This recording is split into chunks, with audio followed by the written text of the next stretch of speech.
பகுஜன் சமாஜ் கட்சியின் மாநில தலைவர் ஆம்ஸ்ட்ராங் படுகொலைக்கு நீதி வேண்டி சென்னை எழும்பூர் ரமடா ஹோட்டலில் இருந்து ராஜரத்தினம் நினைவேந்தல் மைதானம் வரை பேரணி நடைபெற்றது.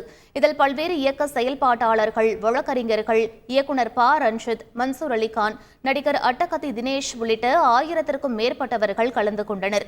பட்டியலின அரசியல் தலைவர்களுக்கு உரிய பாதுகாப்பு அளித்தல், இறந்த ஆம்ஸ்ட்ராங்கிற்கு மணி மண்டபம் அமைக்க அனுமதி வழங்க வேண்டும் உள்ளிட்ட பல கோரிக்கைகள் நினைவேந்தல் மேடையில் வைக்கப்பட்டது.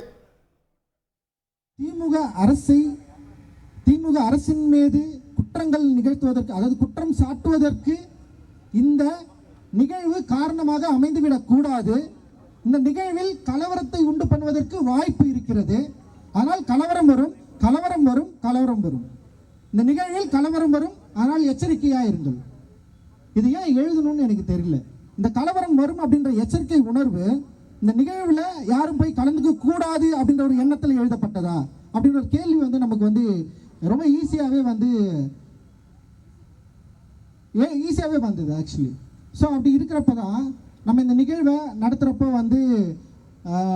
நிச்சயமாக ஒரு பெரிய ஒரு அணிதிரள் நிகழணும். அப்படி வந்தால் தான் இங்கே இருக்கிற ஆட்சி, இங்கே இருக்கிற ஆட்சியாளர்கள், இங்கே இருக்கிற நிர்வாகிகள், இங்கே இருக்கிற காவல்துறை எல்லாருமே இந்த மக்களுக்கான தேவையை அண்ணன் ஆம்ஸ்ட்ராங்குடைய படுகொலைக்கு சரியான நீதியை பெற்றும் தருவரை இந்த மக்கள் ஓய மாட்டார்கள் அப்படின்ற பயம் அவங்களுக்கு வரணும் அப்படின்றதுதான் நம்மளுடைய முக்கியமான கோரிக்கை.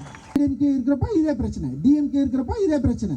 ஸோ நம்முடைய பிரச்சனைன்னு சொல்லிட்டே இருக்கிறோம். ஆனால் அந்த பிரச்சனைகளை இந்த மக்களுடைய பலனின்படி, ரெசல்யூஷன் பலனின்படி வெற்றி பெற்ற எம்பி எம்எல்ஏக்கள் உங்களுக்கு ஒரு நாளாவது, ஒரு செகண்டாவது நீங்கள் எந்த விதியின் அடிப்படையில், எந்த தத்துவத்தின் அடிப்படையில், எந்த வாய்ப்பின் அடிப்படையில் நீங்கள் எம்எல்ஏ ஆகுனீங்க, எம்பி ஆயிருக்கீங்கன்னு சொல்லி யோசிச்சிருந்தீங்களா? இந்த மக்களுக்காக நீங்கள் பேசியிருக்க மாட்டீங்களா? ஏன் பேசல? நீங்கள் எப்போ பேச போறீங்க? ஒரு 49 பேர் புல்வாமாவில் எப்படி திட்டமிட்டு உள்ள அனுப்பிச்சு படுகொலை பண்ணி ஜெயிச்சாங்களோ, எப்படி ஜெயலலிதா அம்மாவை திட்டமிட்டு போட்டு தந்தாங்களோ, எப்படி மகாத்மா காந்தியை போட்டு தந்தாங்களோ, அப்படி படுபாவீங்க.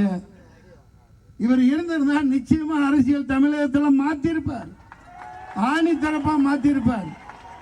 இருந்திருந்தா இல்ல, இப்ப மாத்துவார். ஆம்ஸ்ட்ராங் மாத்துவார்.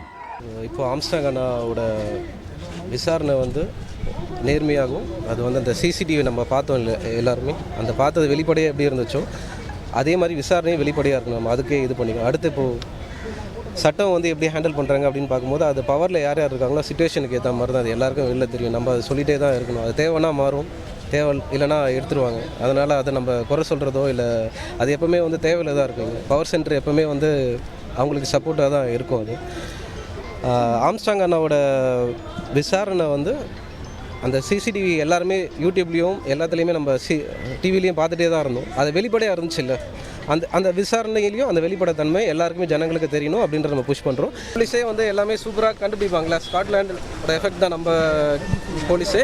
அவங்கள ஃப்ரீயாக விட்டால் அவங்க கண்டிப்பாக ரிசல்ட் வரும். அது எந்த ஒரு அரசியல் தலையீடும் இல்லாமல் இருக்கணுன்றதுக்கு இருக்கான்னு நமக்கு தெரியாது, இல்லைனாலும் நமக்கு தெரியல. அது இருக்கக்கூடாதுன்றதுக்காக தான் இந்த சின்ன ரேலியில் நம்ம கலந்துக்கணும். செய்திகளை உடனுக்குடன் தெரிந்து கொள்ள உடனே சப்ஸ்கிரைப் பண்ணுங்க.